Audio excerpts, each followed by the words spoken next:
Hello guys, welcome back to our channel. Episode ആരംഭിക്കുമ്പോൾ കാണിക്കുന്നത് ഗായത്രി വില്ലയാണ്. പല്ലവി പറയുന്നതെല്ലാം കേട്ടതിന് ശേഷം ഗാർഗി പറയുകയാണ്, പല്ലവി, നീ പറഞ്ഞതൊന്നും മുഴുവനായിട്ടും ഞാൻ വിശ്വസിച്ചിട്ടൊന്നുമില്ല. ഇനിയേ നീ ഇത്തിരി സൂക്ഷിച്ച് മുന്നോട്ട് പോകുന്നതായിരിക്കും നല്ലത്. എപ്പോഴും എൻ്റെ രണ്ട് കണ്ണുകൾ നിന്റെ പിന്നാലെ തന്നെ ഉണ്ടാകും. അത്രയും പറഞ്ഞ് ഗാർഗി അവിടെ നിന്ന് പോകുമ്പോൾ പല്ലവി പറയുകയാണ്, ഇനി എന്താണെങ്കിലും സൂക്ഷിക്കണം. പിന്നീട് കാണിക്കുന്നത് തിരികെ വരുന്ന വിശാലിനെയും പാർവിനെയുമാണ്. വിശാൽ പറയുകയാണ്, എന്നാലും പാർവതി, നിന്റെ ധൈര്യമേ അപാരം തന്നെയാ. നീ ആ നാഗരാജാവിന്റെ മുന്നിൽ കൈനീട്ടി കൊടുത്തല്ലോ. അപ്പോ സാറിപ്പോ വിശ്വസിച്ചോ അത് നാഗരാജാവ് തന്നെയാണെന്ന്? അതെ, ഞാനിപ്പോ വിശ്വസിച്ചു. നിനക്ക് സ്വർണ്ണക്കൊലുസൊക്കെ കൊണ്ടു തന്നില്ലേ? എനിക്ക് ഇതുവരെ ഇങ്ങനത്തെ കാര്യത്തിലൊന്നും വിശ്വാസമില്ലായിരുന്നു. പക്ഷേ നീ കാരണം ഇപ്പോൾ എനിക്ക് അങ്ങനെയുള്ള എല്ലാത്തിനും വിശ്വാസം വന്നു തുടങ്ങുകയാണ്. പക്ഷേ എനിക്കൊരു സംശയം. പകല് നാഗരാജാവിന്റെ മുന്നിൽ കൈനീട്ടി കൊടുത്ത പാർവതിക്ക് രാത്രി എന്തു പറ്റി? കരണ്ട് പോയപ്പോൾ പെട്ടെന്ന് പേടിയായത്? അത് പിന്നെ വിശാൽ സാർ, എൻ്റെ കാര്യം ഓർത്തല്ല, വിശാൽ സാറിൻ്റെ കാര്യം ഓർത്തായിരുന്നു എനിക്ക് പേടി. എൻ്റെ കാര്യം ഓർത്തിട്ടോ? അതെന്താ? അത് പിന്നെ കാടല്ലേ വിശാൽ സാർ, എന്തെങ്കിലും ഇഴജന്തുക്കൾ വല്ലതും വന്ന് വിശാൽ സാറിന് അപകടമുണ്ടായാലോ? ഓ, അപ്പോൾ അങ്ങനെയാണല്ലേ കാര്യങ്ങൾ. തുടർന്ന് അഘോരി പറഞ്ഞ കാര്യങ്ങളെല്ലാം പാറു ഓർക്കുകയാണ്.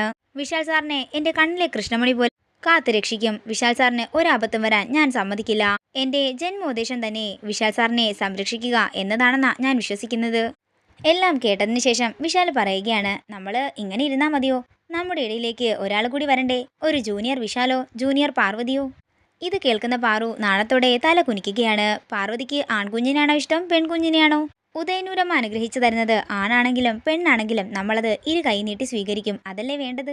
അത്രയും പറഞ്ഞ് അവർ രണ്ടുപേരും സന്തോഷത്തോടെ പോയിക്കൊണ്ടിരിക്കുന്നു. അവരുടെ പിന്നാലെ തന്നെ ജാസ്മിനും വരികയാണ്. പിന്നീട് കാണിക്കുന്നത് ഗായത്രി വില്ലയാണ്. സുശീല മേക്കപ്പ് ചെയ്തുകൊണ്ടിരിക്കുമ്പോൾ അങ്ങോട്ടേക്ക് കോഫിയുമായിട്ട് ശേഖരൻ വരികയാണ്. മോളെ, കോഫി എന്ന് ശേഖരൻ പറയുമ്പോൾ, അവിടെ നിൽക്ക്, ഇവിടെ എവിടെ ഇനി തട്ടി തടഞ്ഞു വീഴണ്ട. അല്ല, കണ്ണു കാണാത്ത നിങ്ങളെങ്ങനെ കോഫി ഉണ്ടാക്കിയത്? എൻ്റെ മോളെ, കാപ്പിപ്പൊടി മണത്ത് നോക്കി അറിയാലോ, അതേപോലെ പഞ്ചസാരയും എല്ലാം തന്നെ അവിടെ അടുത്ത് തന്നെ ഉണ്ടായിരുന്നു. മോളെന്താണെങ്കിലും കാപ്പി കുടിച്ചിട്ട് അഭിപ്രായം പറ. ഇവിടെ വേറെ ആരുമില്ലായിരുന്നോ കോഫി കൊണ്ടുവരാനെന്ന് സുശീല ചോദിക്കുമ്പോൾ, ഇവിടെ ഓരോരുത്തർക്കും ഓരോരുത്തരുടേതായ തിരക്കല്ലേ എന്ന് ശേഖരൻ പറയുന്നു. തുടർന്ന് സുശീലയ്ക്ക് ഒരു ഫോൺ കോൾ വന്ന് സുശീല മാറി നിൽക്കുമ്പോൾ സുശീലയുടെ കോമ്പാക്ട് പൗഡർ എടുത്ത് തന്റെ പോക്കറ്റിലിട്ട് അവിടെ നിന്ന് പോവുകയാണ് ശേഖരൻ. അതേസമയം കോഫി കുടിക്കുന്ന സുശീലയ്ക്ക് അത് വല്ലാതങ്ങ് ഇഷ്ടപ്പെടുകയാണ്. പിന്നീട് കാണിക്കുന്നത് വിശാലും പാറുവും ഗായത്രി വില്ലയിലേക്ക് തിരിച്ചു വന്നിരിക്കുന്നതാണ്. താൻ നല്ല ഉറക്കമായിരുന്നല്ലോ, ഇപ്പോൾ എങ്ങനെ എഴുന്നേറ്റെന്ന് വിശാൽ ചോദിക്കുമ്പോൾ, അത് പിന്നെ ചെറുതായിട്ടൊന്ന് മയങ്ങിപ്പോയതാണെന്ന് പാറു പറയുന്നു. താൻ ഉറങ്ങുകയാണെങ്കിൽ തന്നെ എടുത്തുകൊണ്ട് ബെഡ്റൂമിൽ കൊണ്ടുപോയി കിടത്താമെന്നൊക്കെ ഞാൻ കരുതിയതാ, എല്ലാം നശിപ്പിച്ചു. ഇത് കേൾക്കുന്ന പാറു നാണത്തോടെ തല കുനിച്ചു നിൽക്കുകയാണ്. തുടർന്ന് വിശാല പാറുവിനെ ചേർത്ത് പിടിച്ച് അകത്തേക്ക് പോകുമ്പോൾ അത് കാണുന്ന ജാസ്മിൻ പറയുകയാണ്, ഈ അമേരിക്കയിൽ വളർന്ന വിശാലിന് എങ്ങനെയാ ഈ പട്ടിക്കാട്ടുകാരിയോട് ഇത്ര സ്നേഹം തോന്നുന്നത്? അവളുടെ ഒരു നാണവും പ്രേമവും ഏത് വിധേനയും ഞാൻ ഇവനെ ഇവളിൽ നിന്നും പിരിച്ചിരിക്കും. എന്നിട്ട് ഞാൻ ഇവനെ സ്വന്തമാക്കുകയും ചെയ്യും. നേരം പുലർച്ചെയാകുന്നു. പിന്നീട് കാണിക്കുന്നത് ശേഖറിന്റെ മുറിയിലേക്ക് വരുന്ന പ്രതാപനെയും പ്രഭാവതിയുമാണ്. ഞങ്ങള് നിങ്ങളുടെ സുഖവിവരം അന്വേഷിക്കാൻ വേണ്ടി വന്നതാ. നിങ്ങൾക്ക് സുഖമാണോ എന്ന് പ്രഭാവതി ചോദിക്കുമ്പോൾ, ഈശ്വരന്റെ അനുഗ്രഹം കൊണ്ട് സുഖം തന്നെയെന്ന് ശേഖരൻ പറയുന്നു. അല്ല, അന്ന് നിങ്ങളുടെ കാലിന് മുറിവ് പറ്റിയായിരുന്നല്ലോ, പാർവതി മരുന്നൊക്കെ വെച്ച് തന്നില്ലേ? എങ്ങനെയുണ്ട് ഇപ്പൊ കാലിന്? മുറിവ് ഉണങ്ങിയാലും അതിന്റെ നീർക്കെട്ട് കയ്യിലേക്കൊക്കെ ബാധിക്കുമെന്നാ പറഞ്ഞു കേട്ടിട്ടുള്ളത്. ഇത് കേൾക്കുന്ന ശേഖരൻ മനസ്സിൽ പറയുകയാണ്, എന്റെ കയ്യിലെ തൃശൂലത്തിന്റെ അടയാളം കാണാൻ വേണ്ടിയാ രണ്ടും കൂടി വന്നിരിക്കുന്നത്. എന്താ മുത്തശ്ശ, പ്രതാപൻ ചോദിച്ചത് കേട്ടില്ലേ? നിങ്ങളുടെ മുറിവൊക്കെ കരിഞ്ഞോ എന്ന് പ്രഭാവതി ചോദിക്കുന്നു. തുടർന്ന് കാണട്ടെ എന്ന് പറഞ്ഞ് പ്രതാപൻ ശേഖരന്റെ ഷർട്ടിന്റെ കൈ മുകളിലേക്ക് ഉയർത്തുകയാണ്. അതൊക്കെ എന്തിനാ, എനിക്ക് കുഴപ്പമൊന്നുമില്ലെന്ന് ശേഖരൻ പറയുന്നുണ്ടെങ്കിലും പ്രതാപൻ അതൊന്നും കേൾക്കാൻ കൂട്ടാക്കുന്നില്ല. അങ്ങനെ ശേഖരന്റെ ഷർട്ടിന്റെ കൈ മുകളിലേക്ക് കയറ്റുമ്പോൾ അവിടെയെങ്ങും തൃശൂലത്തിന്റെ അടയാളമില്ലായിരുന്നു. ഇത് കാണുന്ന പ്രതാപനും പ്രഭാവതിയും ഒരു ഞെട്ടലോടെ നിൽക്കുകയാണ്. അതേസമയം ഇതെല്ലാം അവിടെ നിന്ന് മറഞ്ഞു നോക്കുകയാണ് ഗാർഗി.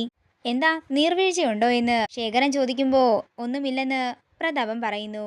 അതേസമയം തലേന്ന് രാത്രി സുശീലയുടെ മുറിയിൽ ചെന്ന് കോമ്പാക്ട് പൗഡർ എടുത്തതും ആ ടാറ്റു തൻ്റെ കയ്യിൽ നിന്നും മായ്ച്ച കാര്യവുമെല്ലാം ശേഖരൻ ഓർക്കുകയാണ്. ഈ താടിയൊക്കെ ഒന്ന് ട്രിം ചെയ്ത് വെച്ചൂടെ എന്ന് പറഞ്ഞ് പ്രതാപൻ ശേഖരന്റെ താടിയിൽ പിടിച്ച് വലിക്കാനൊരുങ്ങുമ്പോൾ പ്രഭാവതി പറയുകയാണ്, മതി പ്രതാപ, വിട്ടേക്ക്. അറിയാതെ പോലും അപരന്റെ വീഴ്ചയിൽ ആനന്ദിക്കരുത്. അത് രണ്ടുപേരും ഓർമ്മിക്കുന്നത് നല്ലതാണെന്ന് ശേഖരൻ പറയുമ്പോൾ, പറഞ്ഞു തന്നതിന് നന്ദിയെന്ന് പറഞ്ഞ് പ്രതാപൻ പ്രഭാവതിയും കൂട്ടിക്കൊണ്ട് അവിടെ നിന്ന് പോകുന്നു. തുടർന്ന് മുറിക്ക് പുറത്തേക്ക് ഇറങ്ങിയിട്ട് പ്രഭാവതി പറയുകയാണ്, നീ അങ്ങ് ഓവറായടാ, ഇത്രയുമൊന്നും വേണ്ടായിരുന്നു.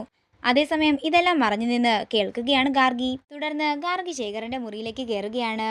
മുത്തശ്ശ, ഇവിടെ നടന്ന പ്രകടനങ്ങളൊക്കെ ഞാൻ കണ്ടായിരുന്നു. പാർവതി എന്നെ വിളിച്ച് പറഞ്ഞിട്ടുണ്ടായിരുന്നു മുത്തശ്ശന്റെ കയ്യിൽ നല്ല നീരുണ്ടെന്നും ബാമു പുരട്ടി കൊടുക്കണമെന്നും. ഇതിനു മുമ്പേ കൈയൊന്ന് വെള്ളം തൊട്ട് തുടയ്ക്കണം, ആ കൈയൊന്ന് കാണിച്ചെന്ന് ഗാർഗി പറയുമ്പോൾ പരിഭ്രാന്തിയോടെ നിൽക്കുകയാണ് ശേഖരൻ. തുടർന്ന് ഗാർഗി വെള്ളം തൊട്ട് തടവുമ്പോ ആ ത്രിശൂല മുദ്ര പുറത്തേക്ക് വരികയാണ്. ഇതെന്താ ത്രിശൂല മുദ്ര? ഈ മുദ്ര കാണാതിരിക്കാൻ വേണ്ടിയാണോ മുത്തശ്ശൻ ഫുൾ സ്ലീവിന്റെ ഷർട്ടിട്ടുകൊണ്ട് നടക്കുന്നത്? എന്തിനാ മുത്തശ്ശ ഇങ്ങനെ ഒരു കള്ളത്തരം? കാര്യം പറഞ്ഞോ, ഇല്ലെങ്കിൽ ഞാൻ എല്ലാവരോടും പറയും. അരുത്, മോളിപ്പോ കണ്ടത് ഇവിടെ ആരോടും പറയരുത്. എല്ലാം സമയമാകുമ്പോ ഞാൻ തന്നെ മോളോട് പറയാം.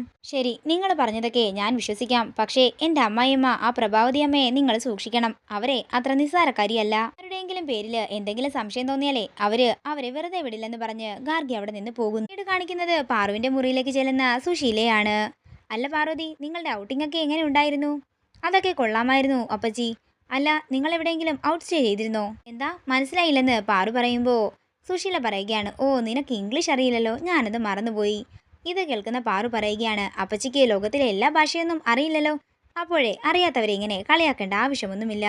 ഈ ഔട്ട് സ്റ്റേ എന്ന് വെച്ചാൽ എന്താണെന്ന് പാറു ചോദിക്കുമ്പോൾ അത് പിന്നെ നിങ്ങൾ പുറത്തെവിടെയെങ്കിലും താമസിച്ചിരുന്നോ എന്നാ ഞാൻ ഉദ്ദേശിച്ചതെന്ന് ഷീല പറയുന്നു. ഇത് കേൾക്കുന്ന പാറു ചോദിക്കുകയാണ്, അപ്പച്ചിക്ക് അതുമാത്രം അറിഞ്ഞാൽ മതിയോ അതോ വേറെ എന്തെങ്കിലും അറിയണോ?